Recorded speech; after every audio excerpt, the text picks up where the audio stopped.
penyakit yang ditularkan oleh nyamuk. Serem ya? Iya, demam berdarah, kaki gajah, ya, kemudian chikungunya. Dan nyamuk ini memang senang sekali menggigit manusia, ya. Kenapa? Karena kulit kita tuh hangat, ya, dan lembab. Tapi saya tebak pasti Intan suka digigit nyamuk. Iya, Kenapa? karena nyamuk suka yang manis-manis Iya, kan? ketebak deh jawab. Tapi Intan Dokter kalau ketebak kan? Dokter mau Intan ini ya? kan kalau mau ada kata ngerayu. digigit nyamuk, tahu gak penangkalnya apa? Jasanya Biasanya apa? obat nyamuk dong. Obat nyamuk. Nah, kalau obat sakit kepala buat ngobatin sakit kepala. Obat pusing buat ngobatin pusing. Kalau obat nyamuk buat ngobatin nyamuk dong. Buat bunuh nyamuk. Oke. Anti nyamuk lah ya, bunuh nyamuk. Oke. Nah, tapi kita mesti undang dokternya ya. Kita undang Dokter Susi Maria, spesialis penyakit dalam. Ya.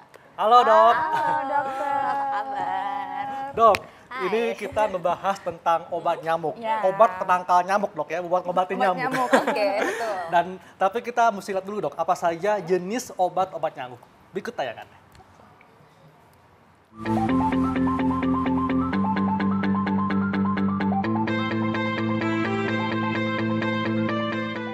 Siapa sih yang tidak merasa terganggu dengan kehadiran nyamuk? Serangga kecil berwarna hitam ini suka terbang di sekitar badan manusia untuk menghisap darah.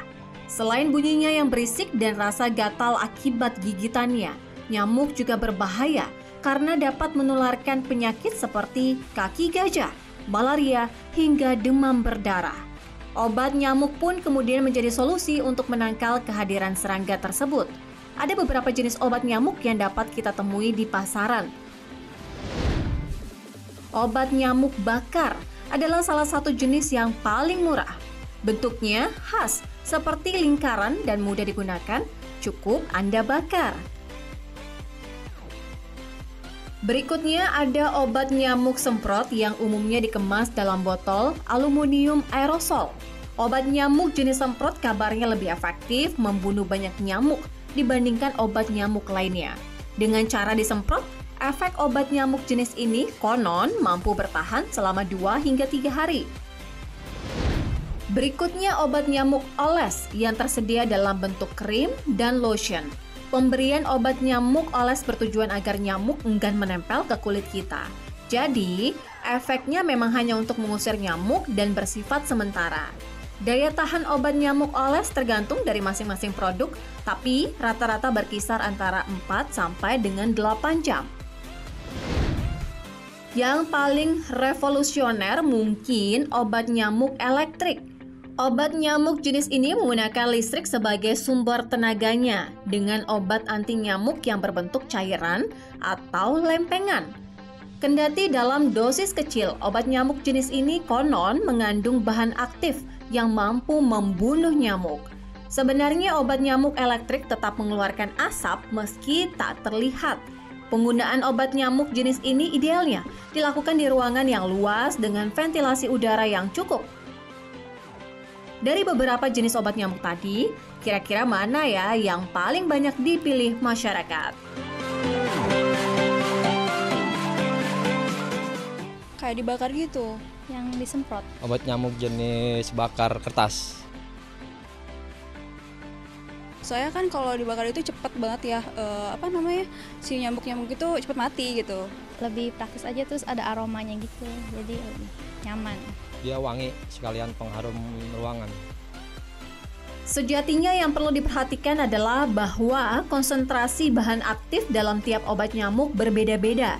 Demikian juga dengan kadar toksisitasnya.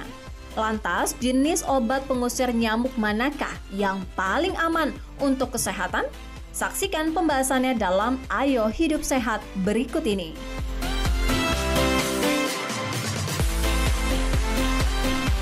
Kalau di rumah tuh aku biasanya dilarang sama mama papa pakai obat nyamuk yang bakar, Dok. Katanya bisa bikin sesak napas. Betul. Ya.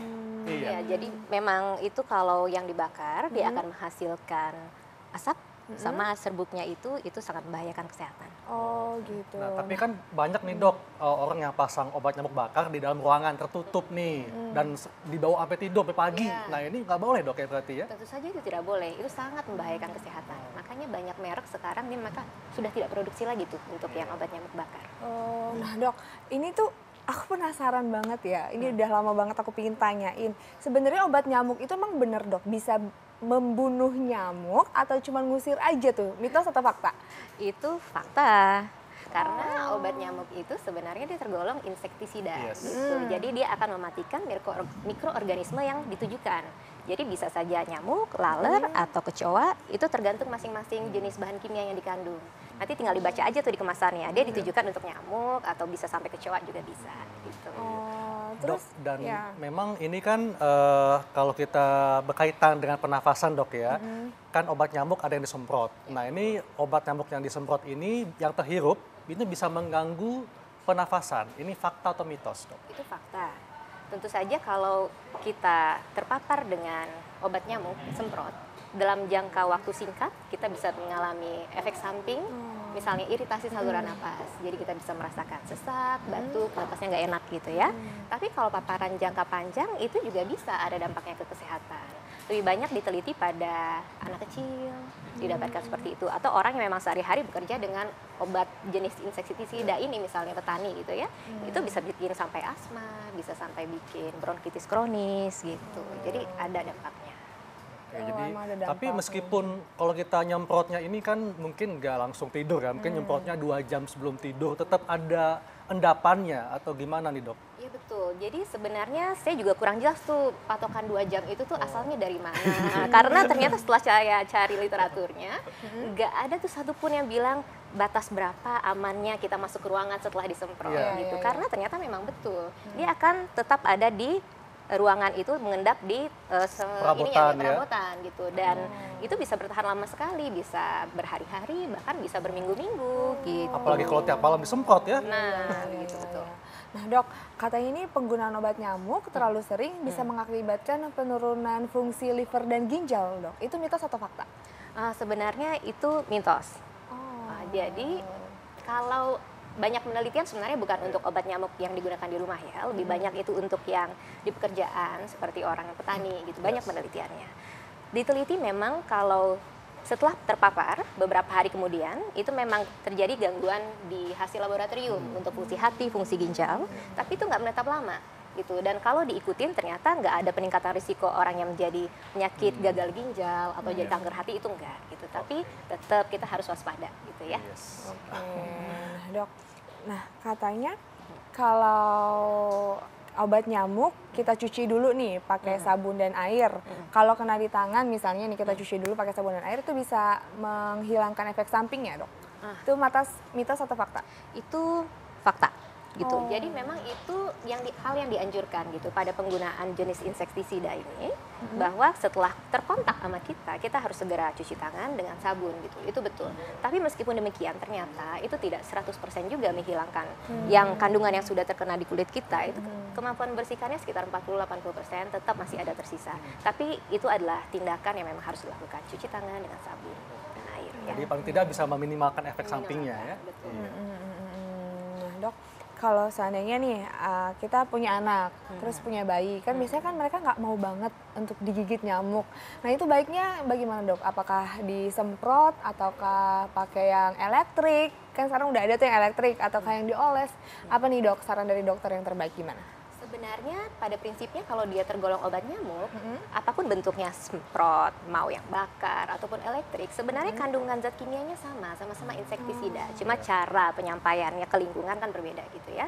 Jadi kalau kita ingin menghindari dampak kesehatan dari obat nyamuk itu, sebenarnya beralihlah ke cara alami gitu. Jadi kawat nyamuk di rumah itu sebenarnya sangat penting. Orang sekarang kan udah banyak yang meninggalkannya ya. Kemudian kalau sekarang saya rasa udah nggak ada yang tidur pakai kelambu tuh ya. Padahal kelambu itu dulu sangat membantu dok ya. Dok, ini juga mungkin Intan juga pernah dengar Intan ya. Itu dok, jadi yang aman buat bayi jadi dipakein gelang. Katanya gelang ini anti nyamuk. Ini gimana nih dok? Sebenarnya yang kalau nyamuk itu, kalau cara kita menangkal nyamuk, apakah itu menggunakan wewangian yang memang tidak disukai nyamuk, sebenarnya itu prinsipnya gitu. Makanya tadi banyak sudah ditampilkan tumbuhan-tumbuhan gitu ya. Atau cara lain sebenarnya juga aman, bukan yang gelang sih, tapi yang narik nyamuk seperti yang suka ada di restoran gitu. Yang lampu-lampu warna biru itu ya. Atau di rumah juga ada jenisnya lampu seperti UV itu. ya. Sebenarnya lebih ke alat yang dia memancarkan CO2 karena si nyamuk kan suka tuh CO2 karena dikeluarkan dari napasnya kita, jadi datang deh ke sana. Perangkap nyamuk gitu, itu lebih aman.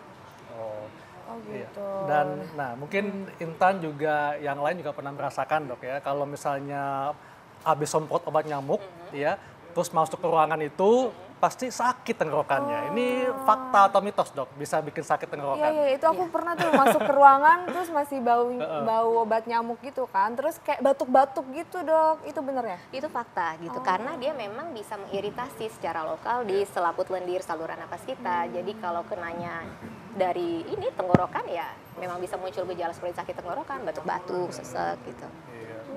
Betul itu. Nah, Intan kan tadi bilangnya kalau di rumah nggak pakai obat semprot ya. Iya. Apa karena ada bakat alergi nih Intan nih? iya, itu bisa menimbulkan alergi nggak sih dok ya? Memang itu, ini pertanyaan fakta mitos ya? Iya. Itu fakta gitu. Jadi tapi perlu diingat bahwa alergi itu memang hanya terjadi pada orang yang sensitif. Tidak semua orang kemudian terkena dengan obat nyamuk dia menjadi alergi, tapi betul dia bisa menimbulkan alergi pada orang yang sensitif. Jadi bagi mereka yang memang ada asma sebaiknya dihindari ya kepajian obat semprot anti nyamuk ya. Oke, terus alternatifnya apa dok? Supaya terhindar dari gigitan nyamuk, tapi untuk meminimalisir juga penggunaan obat nyamuk. Nah, sekarang kita harus balik lagi ke cara alami.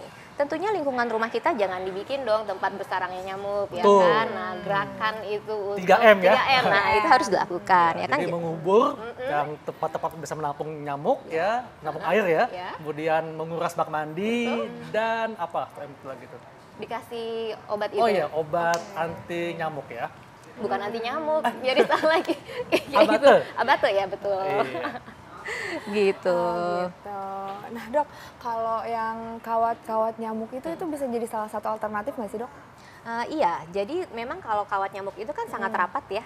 Jadi nyamuknya ukurannya dia nggak akan lewat di situ. Jadi memang sebaiknya sekarang rumah-rumah modern tuh harus beralih kembali menggunakan kawat nyamuk, kan itu memang sudah jarang sudah ditinggalkan. Iya. Jadi memang karena kita tinggal di iklim tropis, kita nggak bisa menghindari nyamuk.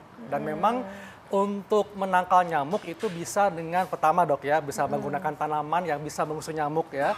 Kemudian penggunaan kelambu mungkin masih bisa kembali dilakukan dok ya. Iya. Dan pemakaian kawat nyamuk di rumah ya, buat menghadang ventilasi nih ya. Dok, kalau gitu apa dok tips bagi masyarakat supaya terhindar dari nyamuk dan mungkin bijaksana nih menggunakan obat penangkal nyamuk? Oke, tadi Dr. Haikal sudah sampaikan bahwa untuk menghindari gigitan nyamuk, pertama lingkungan kita juga harus kita jaga dulu. Kemudian utamakanlah cara mekanik. Tadi banyak tuh caranya, menggunakan kawat nyamuk, kemudian lingkungannya boleh ditanami, itu berarti cara kimiawi alami ya, bau-baunya. Kemudian kalau masih mau ya pakai kelambu, kemudian pakai yang lengan panjang. Kalau bisa, jika kalaupun masih ingin menggunakan yang obat nyamuk yang kimia, selalu baca petunjuk penggunaannya. Selalu di kemasan itu ada petunjuknya cara penggunaan yang aman. Dan jangan digunakan langsung disemprot-semprot ke udara. Kalau bisa tembakin langsung ke nyamuknya supaya nanti nggak mengendap di furniture kita. Kalau gitu. dari dokter tuh ada saran tersendiri nggak sih untuk misalnya penggunaan penyemprotan nyemprot nyamuk, obat nyamuk maksud saya, itu misalnya dalam seminggu oke lah maksimal berapa kali gitu. Ada nggak saran dari dokter? Itu sebenarnya belum ada penelitiannya gitu. Jadi karena memang kalau kita sudah semprotin dan sudah mengendap, dia tidak ada efektivitasnya lagi untuk membunuh nyamuk yang sedang terbang gitu. Jadi minimalkanlah penggunaan obat nyamuk semprot tersebut. Kalau fogging gimana dok? Itu efektif nggak sih Nah, sebenarnya? itu dia. Kalau fogging dok, kan satu RT di fogging nih. Nah ini gimana dok dampaknya? Ya, fogging itu sebenarnya berarti pengendalian nyamuk di lingkungan ya. Itu ada penelitiannya, memang dampak kesehatannya masih bisa ditoleransi lah gitu. Masih minimal dok ya? Masih minimal dan cukup efektif untuk menangkal. Jadi nggak masalah dok ya untuk Nggak fogging masalah, ya. oke. Baik dokter, terima kasih penjelasannya. Pokoknya pemirsa, jaga kesehatan dan kebersihan lingkungan masing-masing supaya terhindar dari gigitan nyamuk. Intan, wah nggak terasa 1 jam ya kita sudah membahas semua hal ini dan saatnya kita pamit. Dan bagi Anda bisa baca resumenya di laman viva.co.id. Dan saya Dr. Haikal, Saya Intan Salmadina. Indonesia, ayo hidup sehat.